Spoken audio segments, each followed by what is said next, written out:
নমস্কার বন্ধুরা, কম্পিউটার ক্লাসে আপনাদেরকে স্বাগত।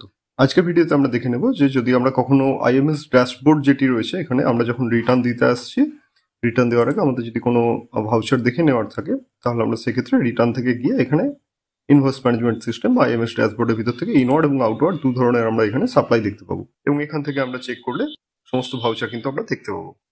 এবার দেখা যাক আমি ইনওয়ার্ড সাপ্লাইজের ভিতরে গেলাম এবং এখানে গিয়ে আমি দেখতে পাচ্ছি যে B2B ইনভয়েস রয়েছে, ডেবিট নোট, ক্রেডিট নোট সমস্তই রয়েছে। তো এখান থেকে আমি নাম্বারগুলির উপরে ক্লিক করে এগুলিকে চেক করে নিতে পারবো। তো রিসেন্টলি আমি 4টি এখানে অ্যাকসেপ্ট করেছি।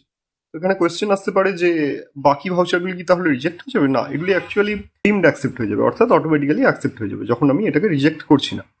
তো সেই ক্ষেত্রে যদি আমি কখনো কোনো ভাউচার এরকমভাবে অ্যাকসেপ্ট বা রিজেক্ট করে থাকি তাহলে সেই ক্ষেত্রে আমরা যখন 3B দিতে যাবো এখানে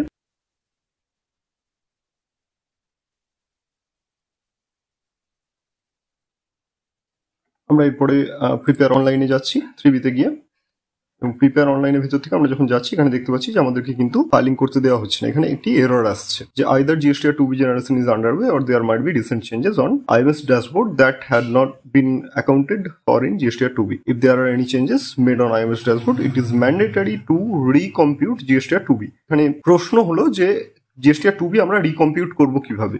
রিটার্ন থেকে আমরা যদি GSTR 2B এর ভেতরে যাই এখানে কিন্তু আমরা কোনো অপশন পাবো না। আমরা একবার দেখে নিই। আমরা মার্চে এসেছি এবং 2B ভিতরে গিয়ে আমরা ভিউ করছি। তো এখানে আমরা কোনো রকম রিকম্পিউটের কোনো বাটন আমরা পাচ্ছি না। সেক্ষেত্রে আমাদের যেটি করতে হবে আমরা এখান থেকে চলে যাবো ওপেন আইএমএস ড্যাশবোর্ড এবং এখানে এসে আমরা দেখতে পাবো যে কম্পিউট GSTR 2B আমাদের অপশন রয়েছে। তো আমরা রিকম্পিউট GSTR 2B এখানে ক্লিক করলাম, এগ্রি অ্যান্ড কন্টিনিউ করলাম। এবার আমরা যদি ব্যাক টু ড্যাশবোর্ড করি এখান থেকে চলে যাচ্ছি রিটার্নে। এবার আমরা 2024-25 মার্চ বা আমাদের যে ফাইন্যান্সিয়াল ইয়ার কোয়ার্টার বা পিরিয়ড দরকার সেটি বেছে নিলাম, সার্চ করলাম এবং এরপরে আমরা যদি 3Bতে গিয়ে প্রিপেয়ার অনলাইন করি তাহলে কিন্তু আমরা দেখতে পাচ্ছি যে আমাদের এখানে কিন্তু সমস্ত ডিটেল দেখিয়ে দেওয়া হচ্ছে।